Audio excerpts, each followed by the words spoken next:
Alright, so different project today.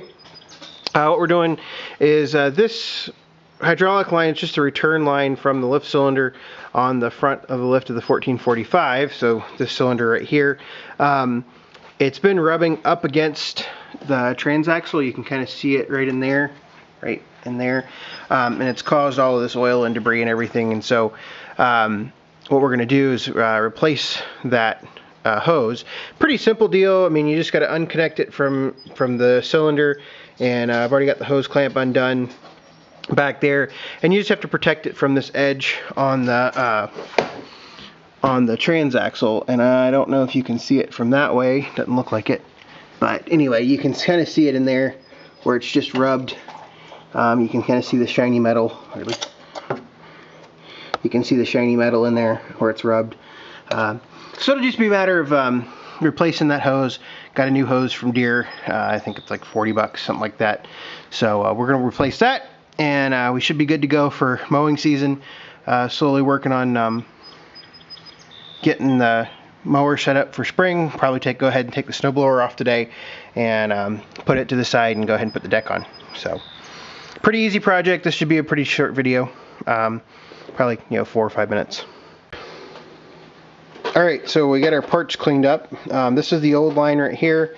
You can actually see the rub spot right there that was leaking. You can actually kind of see some of the liquid still coming out of it. But that's what the problem was.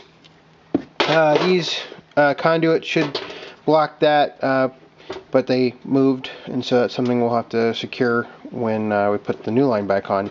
Here's the new line. Comes from Deere. One really important part is there's this restrictor that came out of this line. It does not come with the new line. I guess it's a separate piece. So you'll have to make sure you put this in O-ring down so it goes in there like so, like that right there, and so that'll go in there. And it's just, all it is there's just fitting on this end that goes in the cylinder, and then it's just a hose clamp on this end. So we'll go ahead and get this back in there, get this in there, get the restrictor in there, and we should be good to go, and back mowing again. So I should note that this line right here was not busted. It was just leaking. So that is something to be mindful of. It's just something I caught. I knew I had to fix it, and finally just got around to it. So like I said, you could probably manufacture this new line right here. I think this is just a push-in fitting, but I have no earthly idea, so I just bought the line from Deere and called it good. Alright, so got the hose replaced. One of the things we did was we obviously clamped these conduits in place to protect it. We also, you can kind of see in there, this rub spot right here, that's where the hose was rubbing. So what we did is we actually zip tied. This hose coming from Deere is longer than the original.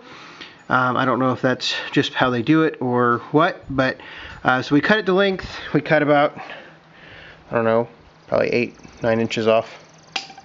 And then clamped it up there, but instead of cutting it off the same distance or the same length that it was previously, we were able to zip tie it up there, so it's a little bit longer, and you can kind of see everything on there. So now I've just got to get all this crap cleaned up over time, all the oil off the frame and everything, and we should be good to go. So this is a pretty quick repair. Took us probably less than 30 minutes. Start to finish. Now we just got to put the tractor back together and off to mowing.